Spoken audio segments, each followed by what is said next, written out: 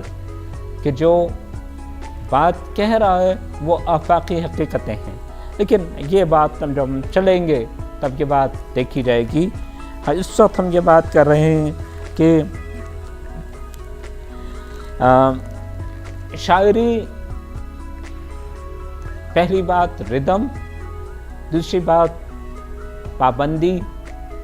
کوئی ترتیب، تیسری بات خیال۔ اور یہ بھی یاد رکھیے کہ شاعری انسان کا قدیم ترین پیرایہ بیان ہے۔ جب انسان نے اپنی بات کو زیادہ لوگوں تک اور بہت دور تک پہنچانے کی خواہش کی،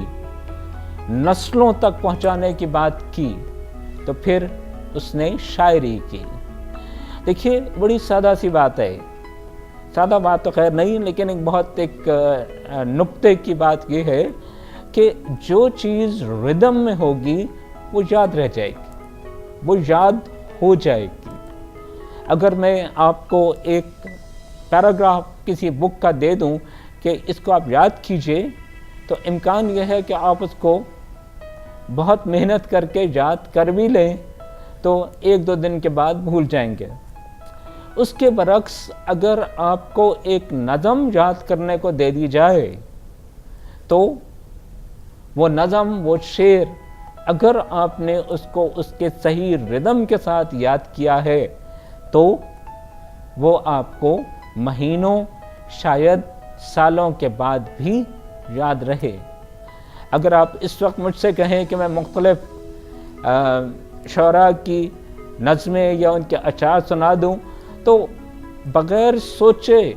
میں کئی لوگوں کی پوری نہیں تو آدھی نظمیں سنا سکتا ہوں، اور جن لوگوں کو شاعری سے دلچسپی ہے وہ تو پوری نظمیں آپ کو وربٹن سنا دیں گے۔ یہ اصل میں بات تھی کہ شاعری اپنے ردم کی وجہ سے لوگوں کو یاد ہو جاتی تھی، اور چونکہ جب ہم ہزاروں سال پہلے کی بات کرتے ہیں، 2000، 3000، 4000 سال پہلے کی بات کرتے ہیں، جب ہم گریک اور رومن لٹریچر کی بات کرتے ہیں، جب ہم انڈین لٹریچر کی بات کرتے ہیں، تو ظاہر ہے تحریر تو تھی نہیں، لکھنے کا کوئی انتظام اور اس کو پڑھنے کا اور اس کو اس طرح ماس کمیونیکیشن نہیں ہو سکتی تھی تحریر کے ذریعے۔ لوگوں نے نظم یا شاعری کا سہارا لیا اپنی بات پہنچانے کے لیے، اور اس میں 3 مثالیں آپ کو دے سکتا ہوں کہ ہزاروں سال قدیم شاعری ہمارے پاس موجود ہے۔ مثال کے طور پر ایلیڈ ہے، اوڈیسی ہے، اور اس کے بعد ہندوستان کی جو ہندو مذہب کی گیتا ہے اور رامائن ہے، یہ ہزاروں اشعار، 40 سے 70 ہزار اشعار پہ مشتمل یہ دونوں کہانیاں یا کتابیں ہیں اور موجود ہیں، لوگوں کو یاد ہیں۔ اس سے بڑھ کر اگر مجھے مثال دینا ہو تو میں قرآن پاک کی دوں گا۔ دیکھیے، قرآن پاک نظم کی صورت میں نہیں ہے، پروز ہے، لیکن آپ اگر قرآن پاک کو صحیح الحان سے پڑھ رہے ہوں تو اس میں ایک بہت زبردست ردم پایا جاتا ہے، اور بنیادی طور پر ہم اس ردم کو ہی یاد رکھ رہے ہوتے ہیں۔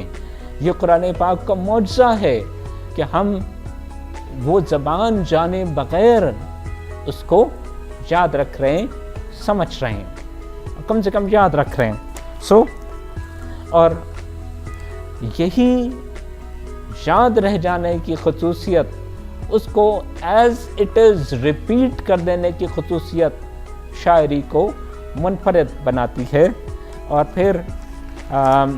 ہندوستان کی جب ہم بات کریں تو ہم یہ کہیں گے کہ بر صغیر میں شاعری کی روایت مقامی بھی تھی، میں نے مینشن کر دی 2 کتابیں، اور پھر فارسی اور عربی کی روایت بھی ہندوستان آئی۔ اور اس کے ساتھ ساتھ پھر ہم نے یہ کہا کہ اب یہاں کے ہندوستان کے شاعروں نے یا ہندوستان میں جو لوگ بستے تھے اس میں لوک داستانیں،